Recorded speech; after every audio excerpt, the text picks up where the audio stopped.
Hello, my name's Emily, and I'm a 29-year-old mom to a son named Jeremy. He is the light of my life, and I'm so happy to call him mine. Unfortunately, there was a point in time when this was in question, and I was put in a dilemma by my husband, Richard. Ever since Richard and I had Jeremy, he'd been colder and more distant. This coincided with his sister's awful diagnosis that she received at the hospital. Anna was infertile. This news came as a big shock to everyone, especially because Anna wanted children of her own. But alas, her hopes were dashed when the doctors found out this awful news.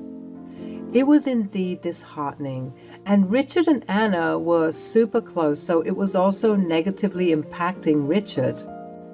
Part of me believes that the reason why he grew cold and distant towards us, and Jeremy in particular, is because Jeremy reminded him of what his sister couldn't have. Perhaps every time he saw Jeremy, he was reminded that he wouldn't have any cousins to play with because he couldn't. Unfortunately, the distance and coldness continued to grow and grow until we were living with a man that we didn't even recognize anymore. "Mommy, why is Daddy being so mean? He doesn't want to play anymore. Does he hate us?" "Sweetie, he doesn't hate us, not one bit. He loves us so much. He's just got a lot on his plate right now." I hated feeling like a liar to my son. The truth was, I didn't even know if Richard still loved us. He didn't even make an effort to cater to us for our birthdays when they arrived. I could allow him to forget my birthday, but forgetting Jeremy's? That was unforgivable.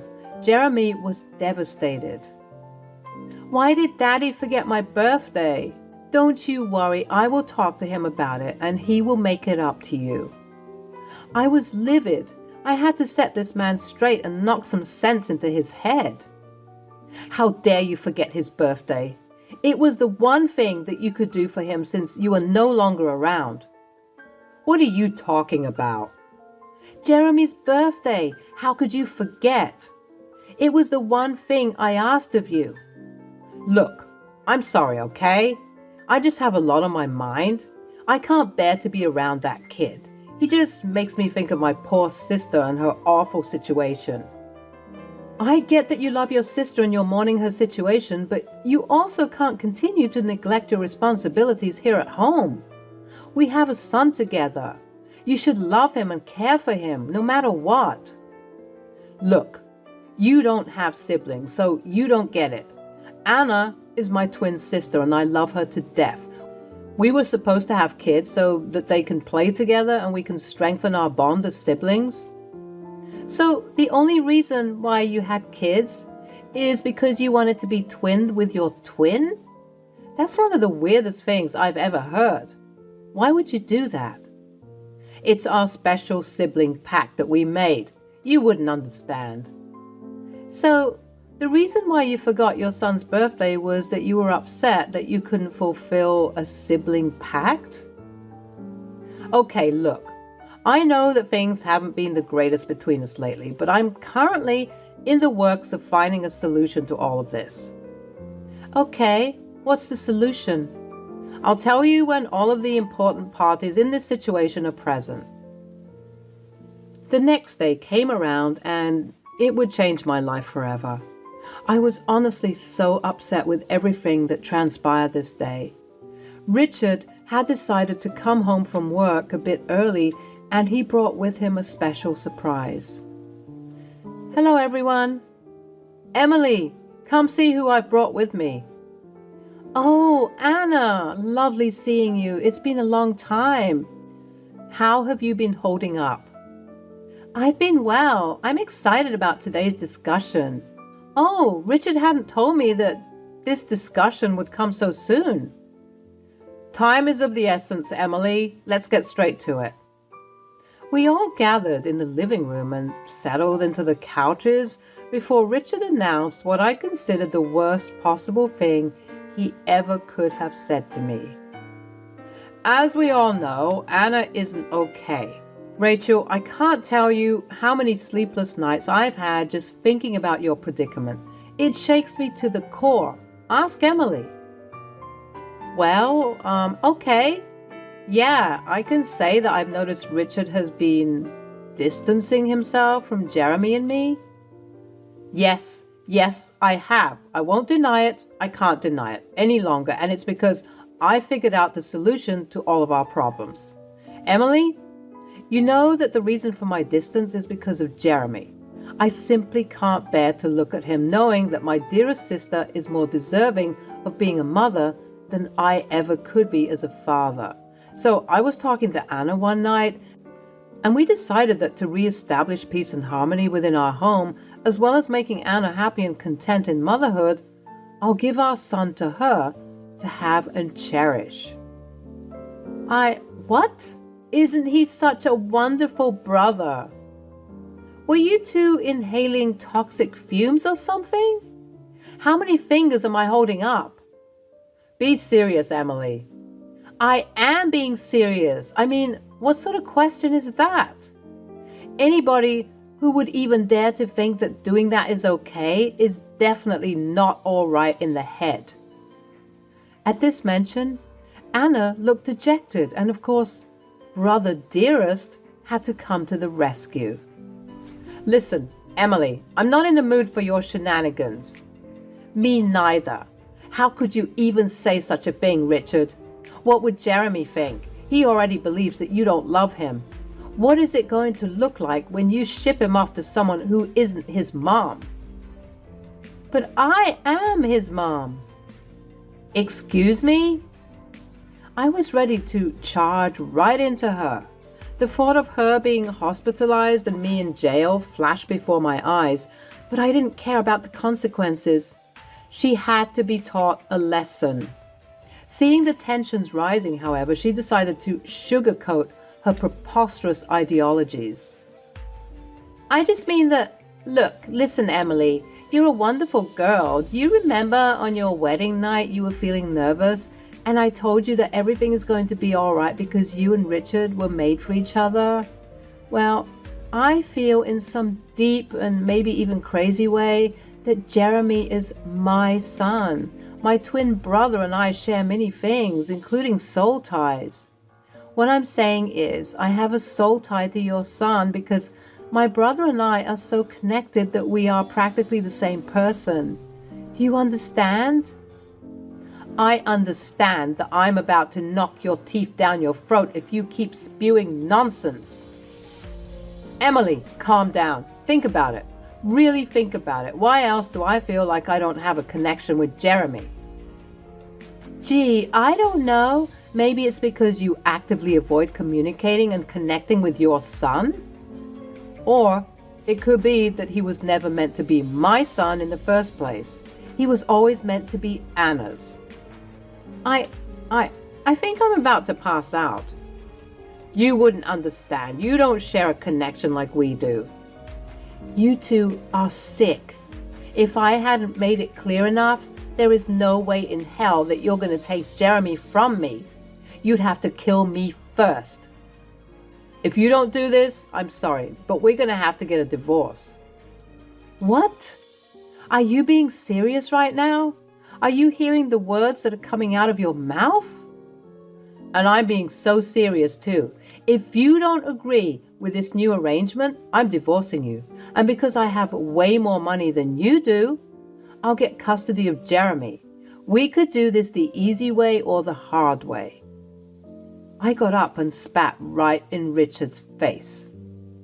You want to get a divorce? Fine, let's do it. You'll be doing Jeremy and me a favor. Your family is unwell. So as a final piece of spousal advice, I urge you two to seek some serious help and some strong prescription medication to help you with your delusions. I'm glad to finally be rid of you. I wish I saw the real you sooner. See you in court. And with that, I hurried to Jeremy, who was sleeping in his room. Mommy, what's going on? Hey, sleepyhead, I'm so sorry for waking you up, but we need to go. Go? Go where? Well, because you're my special baby, I wanted to spoil you. Do you remember that hotel we went to a couple of months ago? Uh-huh. The one with the pool and the monkey bars? The very one, baby. We're going to go there right now, but you have to be very quick in packing your things, okay? Mommy will help you, but Mommy also needs to pack. What about Daddy? Can Daddy help us? Or is he too busy again? Daddy can't come with us to the hotel today, sweetie. Why not? I want Daddy to come. I know, baby. Maybe sometimes we can come to visit Daddy at home while you and I are having loads of fun at the hotel. Okay.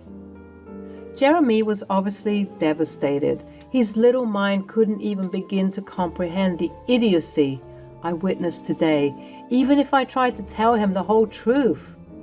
As if I was on autopilot, my body began to move hastily, packing up our essentials and heading to the car in the garage. As I was beginning to pull out of the driveway, I saw Richard and Anna in the driveway, attempting to stop us, but I didn't care. I drove off at full speed, silently waving goodbye to a life I once knew.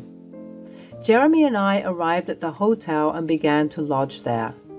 As much as I tried to keep him entertained for the week that he had already spent there, his cries for his father grew and grew each day they were apart. I didn't know what else to do. I knew that I had to face my demons. The last time Richard and I talked was when I heard that horrid news a week ago. He didn't even bother to text or call or check up on us. Anna, on the other hand, was appearing to be the good cop in this situation by letting me know how worried they were for us, and that I needed to come back home to sort this issue out. But in my eyes, there was absolutely nothing to sort out. What sort of maniac proposes such a thought? I was still trying to rack my brain, but the first thing I needed to do was to talk to my baby.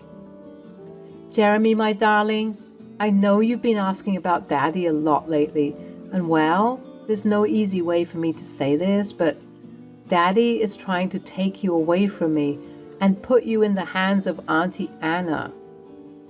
Oh, that's fine. Oh? Yeah, for the weekend, right? I want to sleep over with Daddy and Auntie Anna. No, baby, that's not what I mean.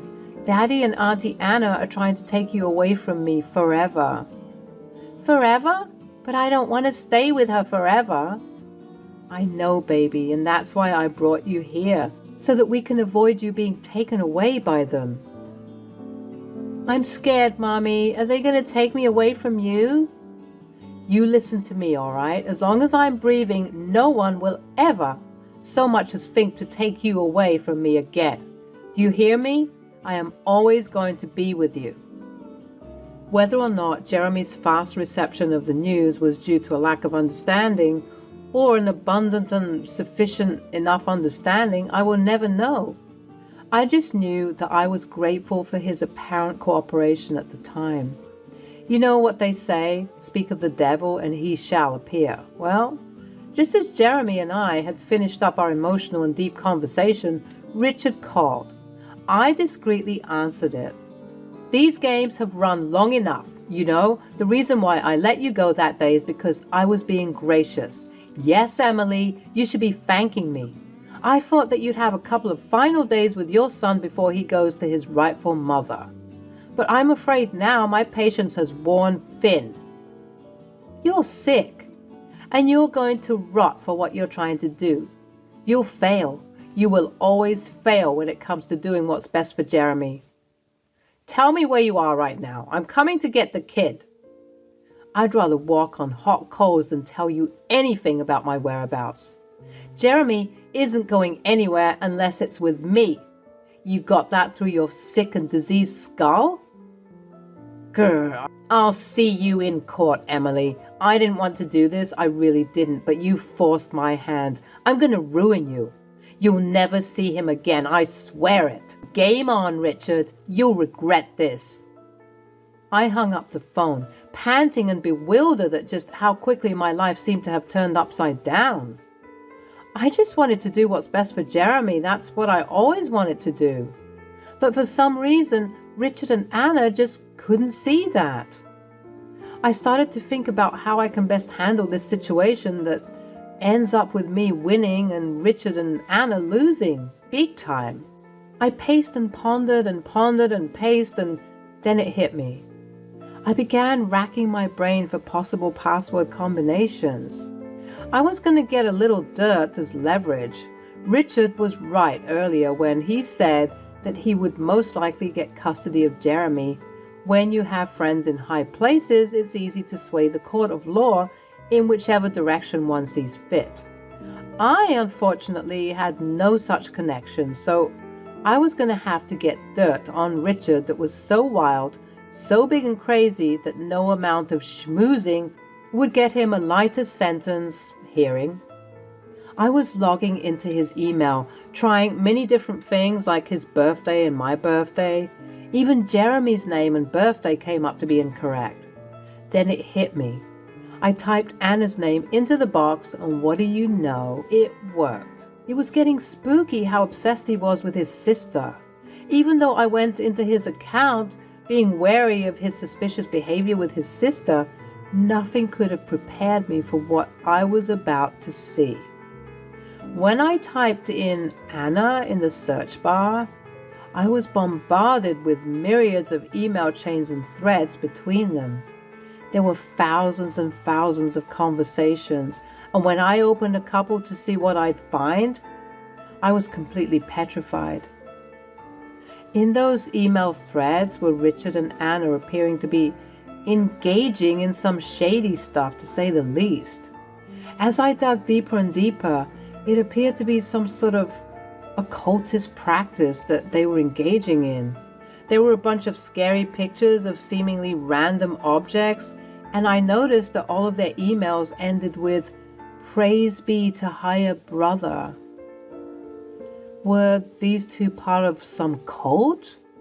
As I continued to search for answers, it genuinely appeared that way. They were talking about some scary things like the Illuminati and the government. They had emails that were detailing some conspiracy theories. And last, but certainly not least, they were talking about making a sacrifice to this higher brother. My gut told me to search Jeremy in the search bar, and part of me wished I hadn't. There were hordes of emails, specifically between Anna and Richard, talking about Jeremy. Not only were they talking about whisking him away from me, but they were also planning on recruiting him and indoctrinating him into this sick practice. To say I was flabbergasted would be a complete understatement. But most of all, I was completely horrified.